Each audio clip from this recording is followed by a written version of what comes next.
po, grabe yung traffic kagabi, dulot ng matinding ulan. Kaya sulipan po natin ngayon ang daloy ng trapiko. Live, narito po si Trisha Safra.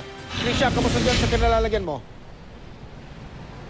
Mike, hindi halos gumagalaw yung mga sasakyan dito sa northbound at southbound lanes ng EDSA Orense. Ganito nga ang sitwasyon sa mga lansangan natin, no, Mike, tuwing araw ng Biyernes. At paliwanag ni MMDA Chairman Francis Tolentino, tuwing araw raw kasi ng Biyernes, mas nananatili ng matagal yung ating mga kababayan sa mga lansangan para sulitin yung gabi sa mga kainan, shopping o hindi kaya ay paggimik dahil nga walang pasok kinabukasan. At alang-alang sa ating mga motorista at commuter, Mike, tigil daw muna ngayong gabi ang road reblocking para kung sakaling umulan ng malakas gaya na nangyari kahapon, hindi naman maging doble pasakit para sa ating mga motorista at commuter.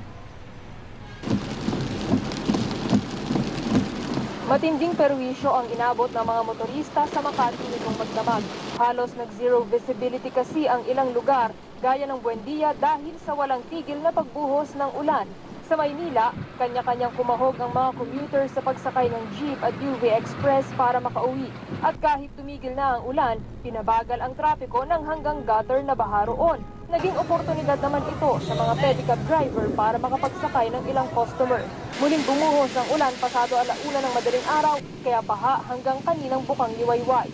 Sa kasagsagan naman ng ulan, tinamaan ng kidlat ang isang ground mechanic ng SIA Engineering at Cebu Pacific Air sa NAIA Terminal 3. Isinugod sa ospital ang biktimang si Sheldon Balang. Nakasuot daw siya ng headset sa Bay 109 ramp para sa departure ng isang eroplano nang mangyari ang insidente. Sa pahayag ng Cebu Pacific, sinabi nitong patuloy na binabantayan ang kondisyon ng biktima.